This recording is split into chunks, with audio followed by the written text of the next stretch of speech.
I think one of the invisible things that's holding many people back is exactly this. It's holding on to a comparison of a previous time in your life or comparing to where you thought you'd be by now. If your past is weighing you down, just know there's a good chance you're not even remembering it right. And if it's true, maybe you don't need to keep carrying that around anymore. The past can be a reference point, absolutely, but it shouldn't be a prison. And so at any time you can rewrite this story, rewrite the narrative. You don't let go of what happened or ignore it altogether, but you get to choose what it means, how it impacts you. You're most qualified to help those in life that you used to be. And so that change you make about that story you tell isn't for you only. And here's a mantra you can keep in your back pocket. You ready? I honor the past, but I don't live there. You're not your mistakes. You're not your old story. You are who you choose to be now. Every moment from here on out is a blank page. You get to decide how that story ends. I got to grab the pen of my life and I got to start to become the author again. You cannot write that new chapter if you're constantly turning the pages backwards. You can't. So you have to start to write the new chapter. The only way to do that is turn the page. Turn the page. What if you stopped asking, why did I do that? And started asking, what's next? You owe your future a chance. That future is within your hands right now. And I can tell you, you're right where you're supposed to be, but you're not supposed to stay there. There's bigger and better ahead for you.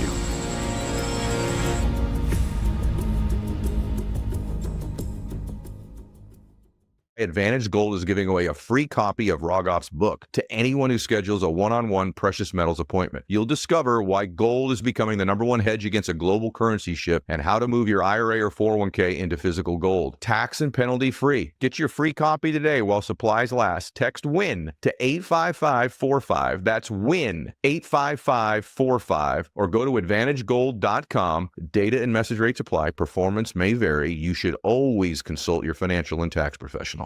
All right, welcome back to the show, everybody. So this week's show is very important to me. I really want you to lean in and consider some of the things I'm going to talk about today. I'm going to challenge some of your conventional thinking as well. But if you buy into what we're talking about here today, I think it can really impact your life in a positive way. So let me ask you a question. Have you ever had the thought, I thought I'd be further along by now? Have you ever had that thought? Like you just kind of think, I thought I'd be further along. I thought I'd be more successful. I thought I'd be happier. I thought I'd be richer. I thought I'd have a better relationship. No matter how old you are, you could be 18 listening to this, or you could be 78. You ever had that thought? Because I have. In fact, a few weeks ago, I was really ruminating on, I thought I would have helped more people by now. And it's a really debilitating thought because comparison is the thief of joy. Maybe you've heard that before. And we compare to other people. We compare to certain situations, but two of the most insidious types of comparison that are never talked about is comparing to your past or comparing to what you think is possible. And so today we're going to talk about the weight of yesterday. And that's really what I'm calling the podcast, the weight of yesterday, meaning the weight of comparing to a previous time in your life, a previous relationship, a previous career, a previous level of bliss or happiness in your life.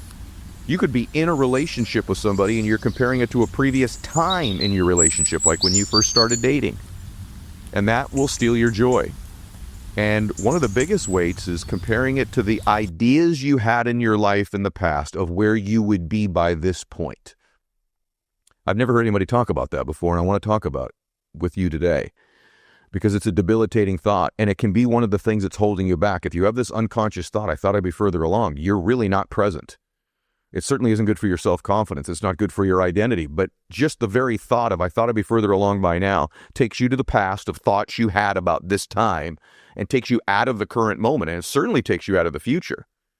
And so let me hit you with something really wild. You ready for this? This is the part that's going to challenge your thinking. Most of the memories we hold on to, the ones that keep us up at night or shape how we see ourselves, they're not even accurate. And I know that sounds dramatic, but it's actually true. Our brains, they really don't work like videos. Our brains work more like kind of an editor of a video. And so what they do when we have a memory is they sort of create a video or a thought in our mind that's not even accurate. So it kind of remixes a little bit, it rewrites things, it cuts it, because it's also comparing that video to previous times in your life. So this may sound crazy, but many of your memories aren't accurate. They're within a ratio of accuracy, but they're not completely accurate. And so if those aren't accurate, neither were these delusions or dreams you had at one point of where you'd be by now. What if the truth of the matter is you're exactly where you're supposed to be in this moment right now? And that really the things that you remember about your past, although I know you're sure it happened exactly the way that you think it did, I can tell you that all of the data, psychologists, neuroscientists, etc., will tell you that our memories are not completely accurate. And I know that's crazy, especially when you argue with somebody about something that happened, you're like, you're completely sure. But I'm telling you, it gets edited. It gets remixed. And so if that's not accurate, neither is the idea that you'd be further along by now. You're right where you're supposed to be. The question isn't that you be further along by now or in your happiness or your relationships or your finances. The question is truly, can you learn from the past and make it more accurate? And can you create a compelling future from here? But if you ruminate all the time, I thought I'd be further along, I thought I'd be happier, or you're holding on to these memories and replaying these videos of this happened to me, this situation of the past, it creates an impossible situation to create abundance in your life going forward. And so I think one of the invisible things that's holding many people back is exactly this. It's holding on to a comparison of a previous time in your life or comparing to where you thought you'd be by now. There's a psychologist named Elizabeth Loeffis, and she's very interesting. She spent decades proving memory is reconstructive. She showed that with just a little bit of suggestion, people can be convinced that they remember things that really never happened or didn't happen exactly the way they think they did. I was talking with my sisters not too long ago about a couple situations that had happened in our home. And I have 3 sisters. There's 4 of us total, but 3 of us are around the same age, and then I have a younger sister. And the 3 of us that are around the same age, we have completely different memory of the exact same scenario and the details of them as well. Yet somewhere in between what the 3 of us think happened, we're all 100% sure our version of it's were true. And this happened in multiple different scenarios that we went through. It was fascinating. And so it is true that you've edited the video a little bit. And the fact of the matter is it's irrelevant because it's in the past. And if you keep ruminating on it, you're going to end up 5 years from now going, I thought I'd be further along by now. And so she showed that with a little bit of suggestion, people edit the video. In one study, over 70% of participants believed a totally different made-up memory about being lost in a mall as a kid. Can you imagine this? And it's not just dramatic stuff. Even emotionally charged memories like where you were during a big event change over time. I literally the other day said, I know where I was during 9/11. I was sitting in front of my TV and blah, blah, blah, blah, blah, and I know what the TV looked like. And then a little while later, I actually realized, that was where I was watching the OJ chase. I conflated 2 totally different events. One, the most dramatic, tragic event in the history of our country, and the other, just a crazy scenario with a guy who probably killed somebody, right? I literally was sure it was that TV in that room, and it wasn't. And people will swear, remember every detail of where they were during something like 9/11. But when researchers checked out a year later, the stories behind it had shifted. The confidence stays high, but the facts totally off. Now, I know this is hard to accept, and I'm not saying all of your memories are inaccurate. That's not what I'm saying at all. In fact, I think the majority of them are accurate, but I believe there's been editing. And I believe there's remixing, and I believe that there is nuance that's missing, and context, and sometimes they get bigger and worse and worse and worse, and sometimes we manipulate details of them to soften the blow. But basically, here's what we do. All the data says this, and I'm going to give you more data. Basically, we rewrite our past to make it match who we are now. So if we look at right now, this is what's profound. I thought I'd be further along by now. Then what we do is we look back at a story, and the story is edited to justify why we're where we are. And that's why the editing and remixing takes place. You go, no way, Ed. I'm telling you it happened the way it is, and that's why I'm where I'm at. The fact of the matter is you are where you're at because of the decisions and choices you've made in your life. You are responsible for it. And if you end up alleviating yourself of the responsibility of where you are in your life, you now have lost total control over your life. If you buy into the idea that because this situation that's probably not even accurate in my memory happened, that explains why I'm where I am. That means you are out of control, that you have no sense of control over your life, and that you are basically left to the whims of other people's choices and behaviors for your happiness, wealth, success, and progress. You couldn't be telling yourself a bigger lie. And so as a friend, I'm telling you, stop the crap. First off, the story you're telling yourself isn't completely accurate. I'm going to give you more data to prove it. I say this out of love because I want you to be happy. I want you to be more successful. And even if it were true, so what? So what? Win anyway. But the confidence stays high in these stories, and they can be completely off.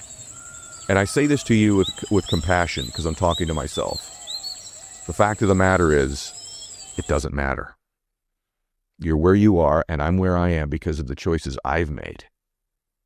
And I'm not going to compare any longer in my life where I thought I'd be and then create a story or use a story and manipulate it just a little bit without even knowing I'm doing it, by the way, to justify where I am. And so I'm not saying you've made the story up, not at all.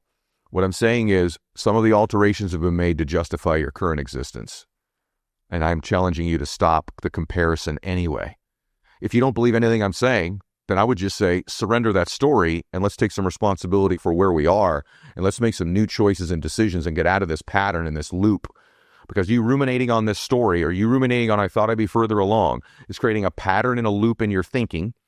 And what's creating it inside of you is basically a neurobiochemistry that is replicating the same situation, same feelings, same emotions, same general outcomes over and over again.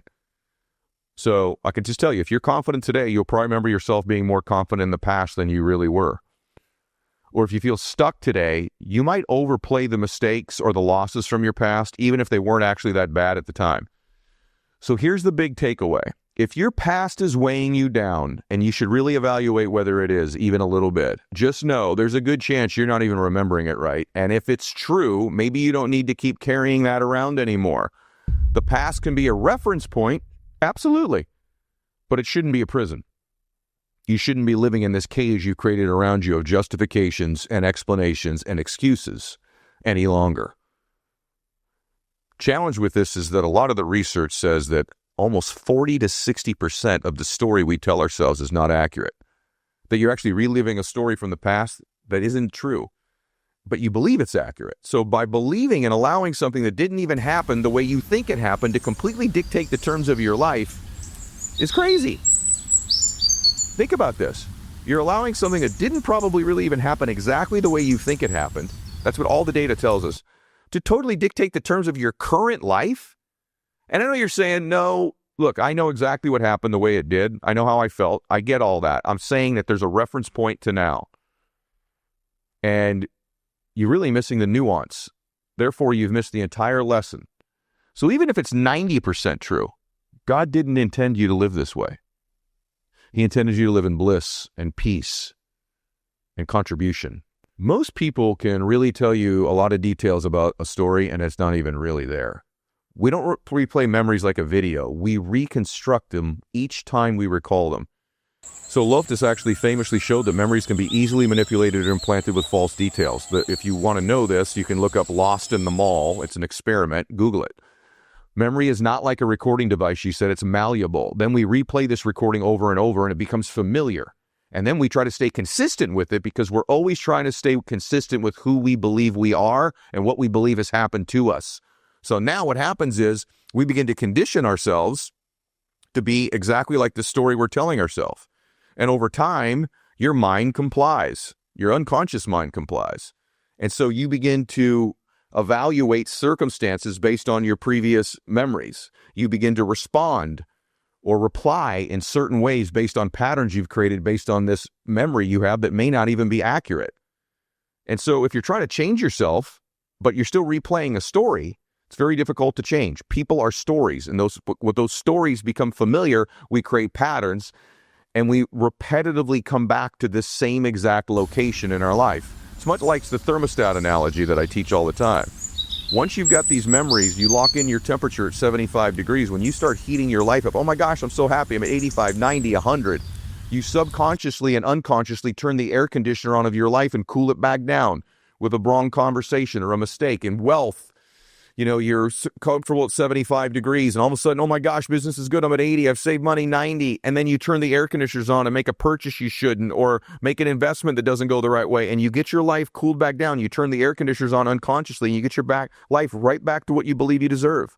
You do it in your relationships, in love. You do it in happiness. You do it at work. You do it in bliss. You do it in your body. You ever seen somebody who thinks, I'm like 75 degrees of fitness. Maybe they're 15 pounds overweight. You see them. 6 months later and they've lost all the weight. They look amazing. You go, my gosh, what are you doing? Oh, I'm on this, I'm on that, I'm doing. They look amazing. Then you run into them in a year and they put it all back on again. Why'd they put the weight back on? Because they don't really believe they're that fit person. So they turn the air conditioners on, stop eating. Maybe they manifest an injury. Maybe they stop training, and bam, back to 75 degrees. Happens in every area of our lives. We think it's circumstantial. We think it's coincidental. We think it's because of this. But here's what it is. It's previous stories you're telling yourself, or comparing that you thought you'd be further along, and you creating patterns and thoughts to stay consistent with that story. So if the story you're telling yourself isn't 100% true, then maybe you're not even bound to it like you think you are. Maybe you're not stuck to the story. Maybe you are not stuck to the story anymore. Maybe just knowing perhaps some of the details are murky or inaccurate or wrong can allow you to loosen the grip it has on you. And so at any time you can rewrite the story, rewrite the narrative. You don't let go of what happened or ignore it altogether, but you do get to choose what it means, how it impacts you. My dad's drinking's a perfect example. I grew up with an alcoholic father. I could have chosen, by the way, there's alcoholics and drug addicts all over my family. I could have chosen to believe that that's what I come from. Right? I wasn't paid attention to by my dad. I didn't have a lot of self-confidence as a little boy. I could have decided to tell a story that I'm not worth it. And I did do that for a while. I watched my dad operate out of anger, and so I thought that's how a man acts. He operates out of anger. So these observations we make, and I know even in the stories I hold true to be about my dad, I've accepted probably 20-30% of it. I've edited, and I've lost some of this nuance, and it's not even accurate. But about 70-80% of it's accurate. But because I know it's not all accurate, it's lost its grip on me, and what I did is I changed what it meant. I learned a lot of things from my dad of what I want to be, and I learned some things in life and lessons from watching him that were hard on him and have made my life easier because I took the right meaning from watching the mistakes he made, and then I watched him change into this incredible man who became my hero, and the lessons of how someone can change. I am literally in the business of helping you change your life because I don't think you can, I know you can. And the reason I know you can is I watched my father do it. And because I watched my father change from somebody who was aggressive and I was afraid of and was an intimidating person and very self-centered and not always honest, to the most honest, gentle, kind, strong, giving, beautiful man who helped thousands of other people with their sobriety. Because what I learned from my dad is, I know you can change your life. And I saw the steps he did, and it was hard work. And I also know that the reason he could help so many people with their sobriety is because you're most qualified to help those in life that you used to be. And so that change you make about that story you tell isn't for you only. It's for all the people you're going to be able to help who are telling themselves a similar story or went through something similar to what you did. So you can recondition yourself. We don't always get to choose what happened to us, but we do get to choose the weight we will give it moving forward. All right, everybody, right over there off camera is my element drink. I've been super obsessed with my hydration lately. I find my energy is better. My skin's gotten a lot better. The other thing that I find is I'm not quite as hungry all the time when I'm hydrating, but also because I work out a lot, I need to replace with those electrolytes and those right things in your body. You lose both water and sodium when you sweat. I've been sweating a lot in the gym. Both need to be replaced to help prevent muscle cramps, headaches. Drinking beyond thirst could be a bad idea. It dilutes blood electrolytes and sodium levels, which could lead to headaches. So just pouring a bunch of water in your body can dilute some of the good stuff. Enter Element. Element has enough sodium, potassium, and magnesium to get you feeling and performing your best. Element came with a fantastic offer for us. Just go to drinklmnt.com/Milet and get a free sample pack with any purchase. That's drinklmnt.com/Milet. These statements and products have not been evaluated by the Food and Drug Administration. These products are not intended to diagnose, treat, cure, or prevent any disease or condition. Here are a few things that might help. What I call mindful awareness. Start noticing when your mind drifts into the past. This is number one. Ask yourself, is this useful? Is this helping me grow? If the answer is no, interrupt that pattern and gently bring your focus back to the now. So just being aware when you're slipping into these thoughts, and I do it often. I have this pattern of thousands of thoughts of I thought I'd be further along by now. I am aware of it. Is this really helping me grow? Is this serving me right now? Is this putting me in a productive state? If it's not, pattern interrupt the awareness If the answer is no, I gently refocus myself onto a dream, onto my present state, onto something beautiful or something I'm grateful for in the moment. Number 2, future-focused journaling. I've never been a writer. I've never been a journaler. If you've read any of my 2 books, you know I'm not a great writer. But I've started a future-focused journal. So instead of asking, why did I do that? Try asking, what kind of person do I want to be now? Write your future self like you're rooting for them, not dragging them down. So I write about my future me, who I'm going to be, how I'm going to give, what I'm going to be look like. And I actually write it as a fan of me. So not to drag myself down. Every time I replay these memories of past or where I thought I'd be, I'm not being my own biggest advocate. Can you imagine if you're a Christian like myself and Jesus is your savior or whatever your God is, you imagine God saying to you, I think you should keep replaying this past, even though we both know this past is only 70% accurate. And you know what? I'm really disappointed. I thought you'd be further along by now. None of those thoughts are from God. That's all the enemy. Whatever your belief is, none of that is high frequency. It's low frequency thinking. You can't create something great from low frequency vibration. You have to have high frequency vibration. For me, all of the great things I've created are when the Holy Spirit is present.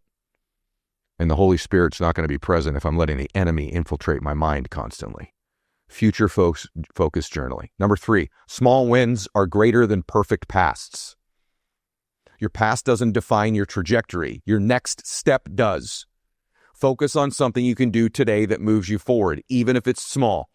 Momentum beats memory. How good is that? Small wins are greater than perfect pasts. Okay? Your past does not define you. Momentum is created by creating small steps, small successes. Momentum beats memory. It's what beats it. You got to generate momentum. It's a small win. I said I was going to get up at a certain time, I did it. I said I was going to do 10 reps in the gym, I did it. I said I was going to make 10 contacts, I did it. I said I was going to do XYZ, I did it. One of the reasons I think things are going, really well in my life right now is I took control of my body about 60 days ago, and I made commitments about what I was going to eat, what I was going to drink, what I wasn't going to eat, what I wasn't going to drink, when I was going to train, and how I was going to train. And I've delivered on those things because they're within my control. And now I'm watching that momentum affect every other area of my life positively. Momentum beats memory. So you're probably smart enough to know when something isn't working. And for me, when I'm off, even my cognitive function, I always kind of decide what's going on with my gut. So when there's things going on, like you can't focus at work, your stomach's bothering you, it feels like you've got kind of symptoms like that. Your gut impacts everything from your digestion to your brain function and your energy levels. And so when your energy's draining, you got to ask yourself why. That's why I love Just Thrive Probiotic. Just Thrive is one of the only probiotics clinically designed to arrive in your gut 100% alive. Try Just Thrive Probiotic for 90 days and see how much better you feel. If you don't feel a difference, they'll refund every penny, even if the bottle's empty. You just pay for shipping. Start your 90-day free trial today at justthrivehealth.com and use promo code ED to save 20% on your first bottle. That's justthrivehealth.com, promo code ED. These statements have not been evaluated by the Food and Drug Administration. This product is not intended to diagnose, treat, cure, or prevent any disease or condition. These statements and information are not a substitute for or an alternative to seeking care from your healthcare providers. Number 4, talk it out, but don't loop it. It's okay to process the past, especially with a friend like I did with my sisters, therapist, or a coach. But there's a difference between processing and replaying. You'll feel it when you're just reliving old pain instead of learning from it. Processing means, where's the lesson in here? Is any of this my responsibility? In some cases, none of it is. And then what can I learn from this? How can I prevent it from happening again? What forgiveness is required of me? And here's a mantra you can keep in your back pocket. You ready? I honor the past, but I don't live there. You're not your mistakes. You're not your old story. You are who you choose to be now. Every moment from here on out is a blank page. And here's how I start writing those new pages, what I call mental rehearsal or mental imagery. I'm a dreamer. And so I've trained myself to daydream. Dreaming is free. You might as well dream big. You can do it anytime you want.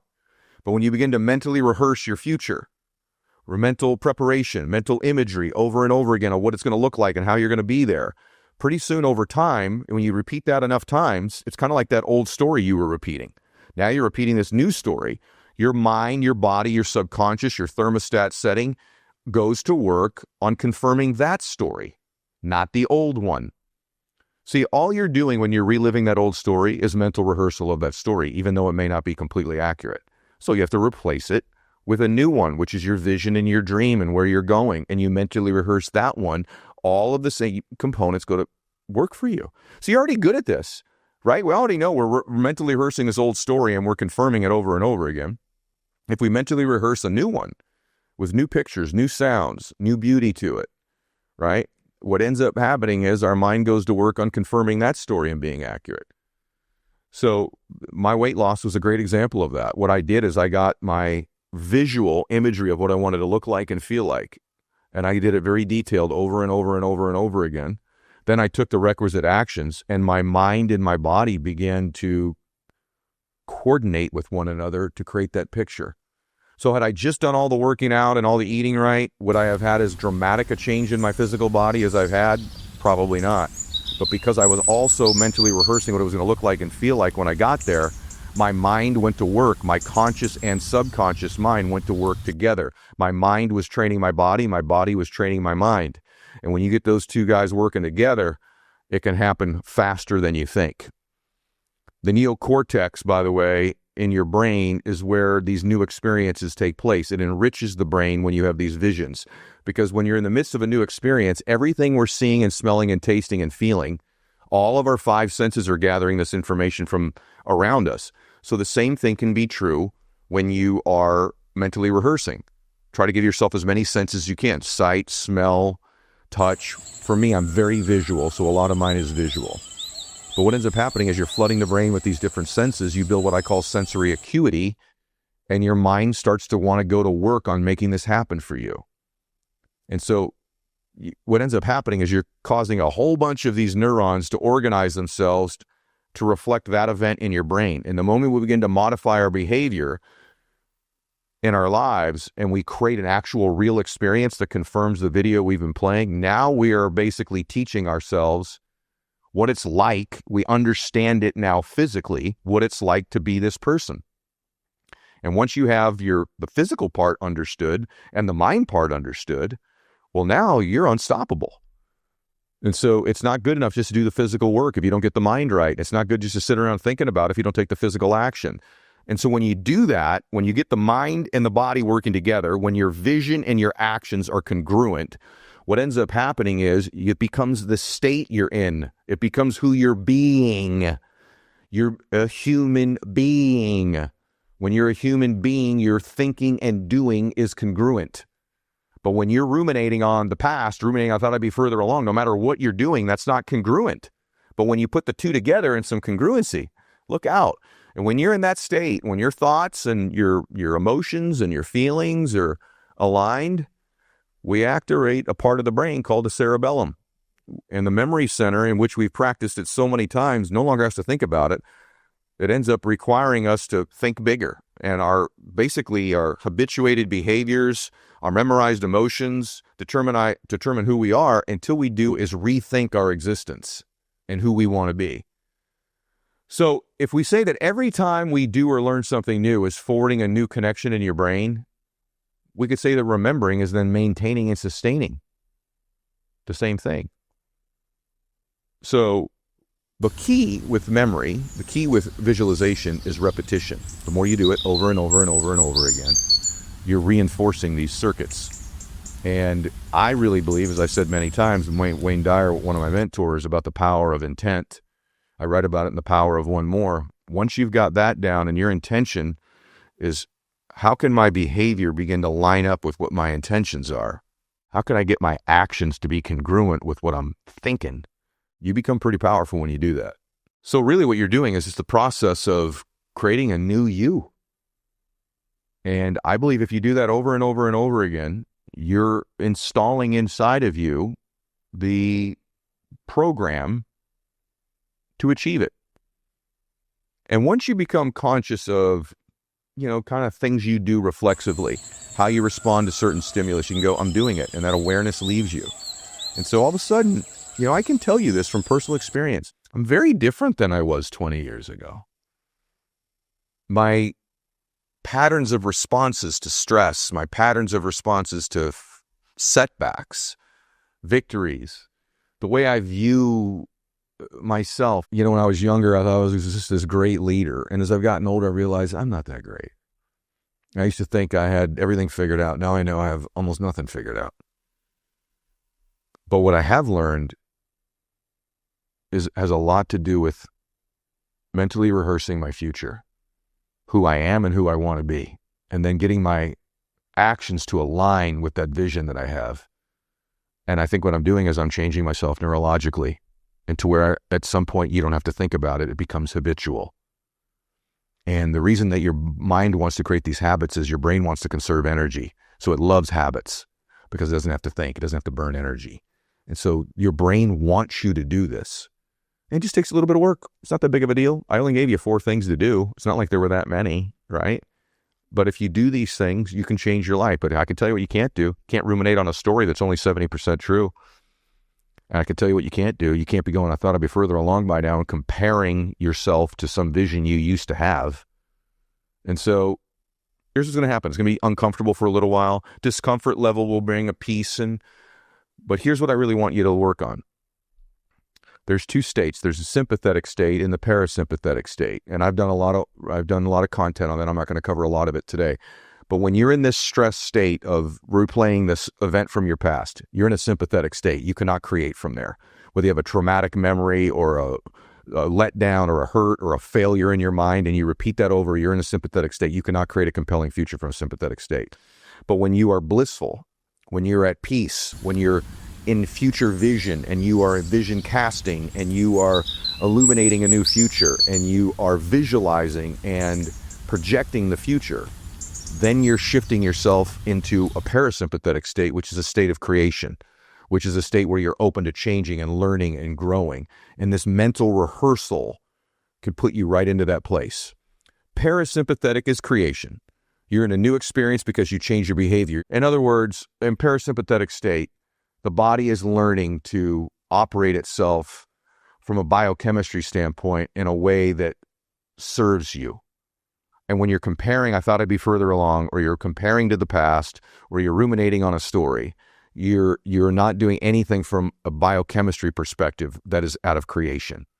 I know maybe this sounds deep because I told you I was going to push you on your thoughts today, but remember this, the repetition of this over time neurologically has a chemical change in you. Literally, you'll remake yourself. If your memory is just a story you keep telling yourself, then you get to decide how that story ends. Or you can stop telling it at all or keep telling it. But you get to decide how that story ends. And there's a time in your life where you go, all this stuff he just said, great, here's what I got to do. I got to grab the pen of my life and I got to start to become the author again. Me and God need to start writing some new chapters. I'm sick of reliving these old chapters. I'm not even sure after what Mylette told me on the podcast, everything I remember is true that's written in this book I keep repeating over and over again. But even if it is 100% true, I would prefer to start writing a new chapter. Well, you cannot write that new chapter in a sympathetic state. You cannot write that new chapter if you're constantly turning the pages backwards. You can't. You can't write a new chapter when you're flipping back to chapter 4. Okay? The good news is God's given you, you're still here, more chapters to write. Do you want to keep writing the same chapter and repeating the same story? Can you imagine picking up a book and every chapter's the same story? Over and over and over. Maybe the cast of characters change, but it's like this happened, this happened, this happened. And then you replicate it over and over and over again in your life. So you have to start to write the new chapter. The only way to do that is turn the page. Turn the page. And I say this to you as a friend today. You're capable of this. This isn't that difficult. Awareness is what matters. You're exactly where you're supposed to be. And you know what? I think you can create a great future from here. We just need to get some momentum going. Here's what I want to leave you with. What if you stopped asking, why did I do that? And started asking, what's next? Not in a rushed, forget everything kind of way at all, but in a real, intentional, projecting forward-thinking way. Here's a small challenge for you this week. Write a letter to you of the version of the person that's stuck in the past. Thank them for getting you here. Acknowledge what they went through.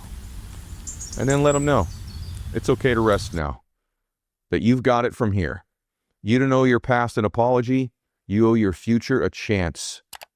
We're headed to a new life, everybody. We're headed to a new reality. You owe your future a chance. That future is within your hands right now. And I can tell you, you're right where you're supposed to be, but you're not supposed to stay there. There's bigger and better ahead for you. Hope today helped you. God bless you. Share it. Max out.